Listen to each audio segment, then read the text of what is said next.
স্লোগানে মুখরিত বিএনপির কার্যালয়। এবং আমার সাথে কিন্তু নয়াপল্টন থেকে যুক্ত হয়েছিলেন আমাদের সহকর্মী সাইফুল রিপন। আমি আবারও যুক্ত হচ্ছি রিপনের সাথে। সাইফুল, আপনি জানাবেন আবারও যে জনসমাগম কেমন দেখছেন এবং কি বলছেন আগত নেতাকর্মীরা, নতুন করে আরো নেতাকর্মী যুক্ত হয়েছেন কিনা?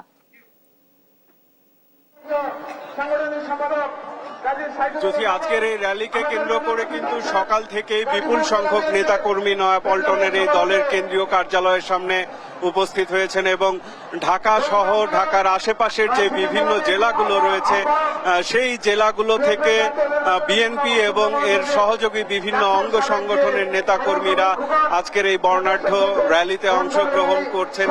আপনি যেমনটি জানেন যে সিপাহী বিপ্লব এবং সংহতি দিবস উপলক্ষে বিএনপির 10 দিনের কর্মসূচি ঘোষণা করা হয়েছিল এবং সেই 10 দিনের কর্মসূচি ঘোষণার একদিনের এই অংশ হচ্ছে আজকের এই বর্ণাঢ্য র্যালি। এবং এই র্যালিকে কেন্দ্র করে ঢাকা সহ ঢাকার আশেপাশের যেই নেতাকর্মীরা নয়াপল্টনে দলের কেন্দ্রীয় কার্যালয়ের সামনে জড়ো হয়েছেন তাদের সাথে আমরা কথা বলেছি। তারা যেটি বলছেন যে সিপাহী বিপ্লব ও সংহতির মধ্য দিয়ে দেশ যে নতুন মুক্তির পথ দেখেছিল, তারপরেও স্বৈরাচারের কবলে পড়েছে দেশ এবং ফ্যাসিস্টের কবলে পড়েছে দেশ। তারপরেও 2024 সালে ছাত্র জনতার গণ অভ্যুত্থানের মধ্য দিয়ে যে সফলতা এসেছে তার পূর্ণাঙ্গতা এখনো পায়নি এবং একটি জনগণের সরকার প্রতিষ্ঠার মধ্য দিয়ে সেই পূর্ণাঙ্গ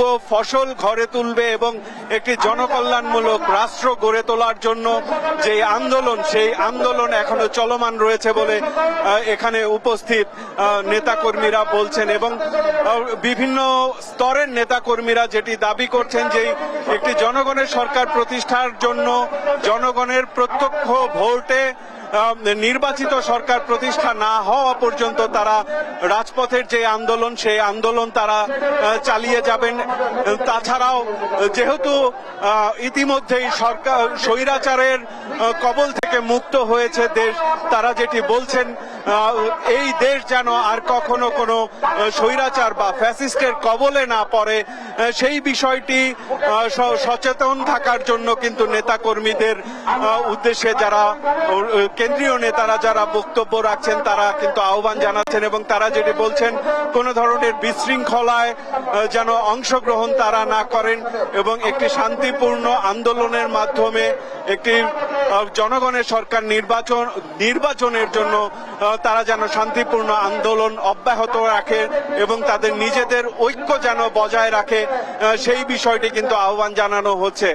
এবং এখানে যারা নেতাকর্মীরা রয়েছেন তারা নয়াপল্টনে দলের কেন্দ্রীয় কার্যালয় থেকে বেলা 3টায় এই র্যালি আনুষ্ঠানিকভাবে শুরু হওয়ার কথা রয়েছে এবং রাজধানীর বিভিন্ন এলাকা প্রদক্ষিণ করে এটি মানিক মিয়া এভিনিউতে গিয়ে শেষ হওয়ার কথা।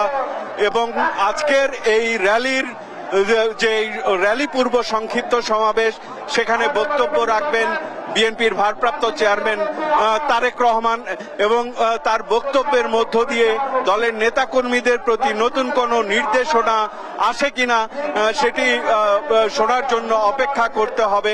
এছাড়াও দলের মহাসচিব মির্জা ফখরুল ইসলাম আলমগীরও নেতাকর্মীদের উদ্দেশ্যে বক্তব্য রাখবেন এবং আর কিছুক্ষণের মধ্যেই আনুষ্ঠানিকভাবে এই র্যালি শুরু হবে।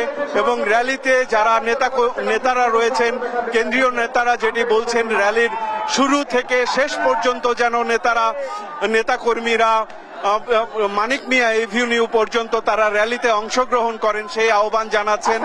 এবং আর কিছুক্ষণের মধ্যেই আনুষ্ঠানিকভাবে এই র্যালি শুরু হবে এবং দলের ভারপ্রাপ্ত চেয়ারম্যান দলের নেতাকর্মীদের প্রতি নতুন কোনো নির্দেশনা দেন কিনা তার বক্তব্যের মাধ্যমে স্পষ্ট হবে। জ্যোতি, নয়াপল্টন থেকে যুক্ত হয়েছিলেন আমাদের সহকর্মী সাইফুল রিপন।